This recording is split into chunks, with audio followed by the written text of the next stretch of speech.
Hello, everyone. As every week, we do our weekly wake-up call edition. And today we're particularly pleased to welcome Lord Ian Austin. For those of you who don't know Lord Austin yet in France, you will see he's one of the most courageous and most important voices against anti-Semitism and generally, I would say, hate in Great Britain. Hello, Ian. Hi, Simone. Good evening, and thank you for that very kind introduction. That's very nice of you. Thank you very much. Ian, you might know this, but we are here in France in the middle of legislative elections. And last week, two candidates running for the far left LFI party, that of Jean-Luc Mélenchon, invited Jeremy Corbyn, the former leader of the Labour Party, to join them supporting their campaign.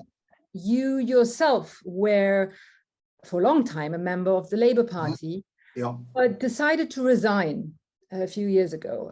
Could you just explain to our audience what took you there? What brought you to this decision? Sure. Well, look, I joined the Labour Party as a teenager, primarily to fight racism. That was the sort of number one objective, the thing I believed in most. And I was a Labour Party member for 35 years. I worked for the Labour Party. I was a local councillor. I became an advisor to the Labour governments under Tony Blair and Gordon Brown. I became a member of Parliament. I was a government minister.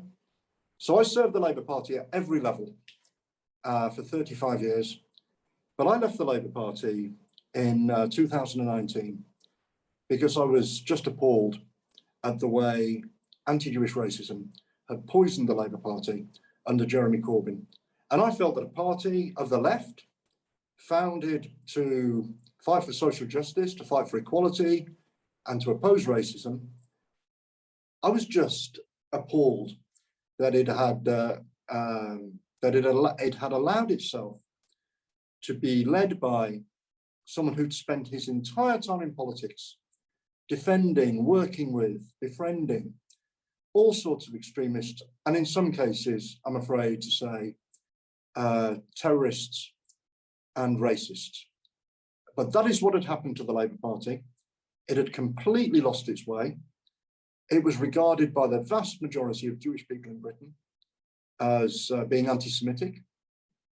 It was the first political party in history to be subjected to a full inquiry by the Equality and Human Rights Commission, which had been established by the Labour government.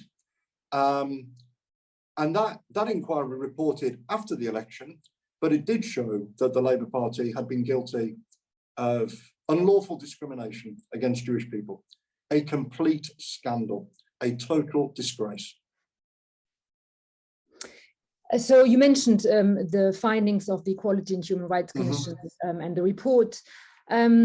Could you just sort of tell us a little bit about the findings and maybe also looking forward, what has since happened in the Labour Party with regards to anti-Semitism, and where do you see things going? Sure. Well, look, set aside the HRC, what had happened? I mean, you had a political party that had been joined by all sorts of extremists, people from the far left fringes of politics, and they joined the Labour Party to support Jeremy Corbyn. They had previously opposed the Labour Party. They were in all sorts of minor parties on the fringes of politics. And they joined the Labour Party. Some of them brought with them really unacceptable views, a complete obsession with and hatred of Israel. And that spilled over into anti-Semitism. They held Israel to standards not applied to any other country. And people who complained about it were accused of, look, I mean, I was told so many times I was being paid by Mossad or the whole thing. I mean, and they held Jewish people in the UK to account for Israel's actions. Jewish women MPs were subjected to the most appalling abuse. Some were driven out of the Labour Party. One had to have a bodyguard at the conference of the Labour Party. The Labour Party for a long time refused to accept the internationally accepted definition of anti-Semitism. The leader of the Labour Party himself defended a grotesque racist mural on a wall, painted on a wall in East London. He described Hamas and Hezbollah as friends. There was a whole long list. And when you've got, you know, I mean, don't take my word for it. Listen to what, I mean, 90% of Jewish people in Britain said they would not vote for the Labour Party because of this. Yeah. And when you've got that, I mean, you have to listen to that. You have to listen to that. If it had been any other group in our society complaining about racism, people would have listened. And I felt that I had no alternative, no option, but to listen to the Jewish community. When it came to racism, I knew whose side I was on. I knew whose side I was on, and that's why I left the Labour Party. Now, look, under Keir Starmer, a more moderate leader, more in the centre, look, you know, you couldn't say he is an extremist. You certainly couldn't say he's an anti-Semite, of course. And you know, he has tried to take action. It would be unfair to say that he hadn't, but I think there is a long way still to go. There are still people in the Labour Party saying completely unacceptable things. The impact of the Corbyn years has had it's left a terrible legacy for the Labour Party, and it will take a long, long time for what should be a moderate centre-left political party able to get into government. It will take a long, long time to recover from the terrible impact of the Corbyn years. And this is really what I think people in France need to understand, that when it comes to extremism, you can't compromise. You have to stand firm to your values. There can be no accommodation. You can't work. It's not possible to compromise and work with people from the extreme fringes. You have to stand up for your values. You have to argue for moderate centre ground policies. Fundamentally, most of all, you have to show that there is no tolerance for racism at all. That there can be no excuse for this sort of behaviour. Ian, a last question that I have for you is: there are still people, in particular people who are close to Jeremy Corbyn, such as Chris Williamson, who continue to discriminate Jewish personality or to display anti-Jewish propaganda, notably through the Iranian state-sponsored media Press TV. What does it say? I mean, what does it say about our capacity to actually counter this kind of discourse? Well, fortunately, Chris Williamson is no longer a member of Parliament. He's no longer a member of the Labour Party. He is, you know, regarded as being a figure of no significance or influence in mainstream politics.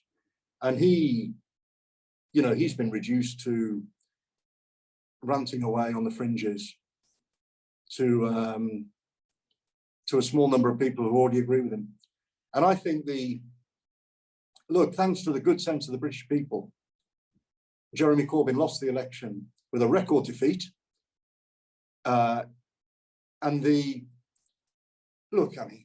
Jeremy do you Corbyn think, do you think the issue of anti-Semitism and extremism played a role in that? Definitely. And I, honestly, Simone, it wasn't the number one issue. You know, Brexit was a big factor. Jeremy Corbyn's general unsuitability to run the country was a big factor.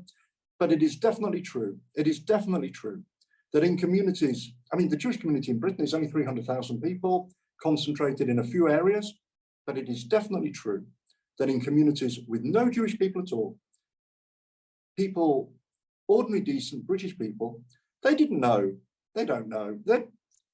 who had never met a Jewish person in their lives, didn't know the theory or the history or the detail of anti-Semitism, but they certainly knew that something had gone wrong in the Labour Party. They did not like racism. They were appalled by this. And this was definitely one of the reasons that Labour lost the election. And the lesson from that, for mainstream politicians, has to be that if you allow your political party to be poisoned with racism, to be taken over by extremists, that the public in the end will cast a very, very heavy verdict. Thank you so much, Ian. I couldn't be happier to have you on with us today and have our French audience discover the incredibly courageous and clear-eyed voice that you are and that you always have been. Thank you so much. That's really kind of you. Best of luck with everything you're doing. Good luck for the future, Simone. Keep up the great work. Thank you. Thank you.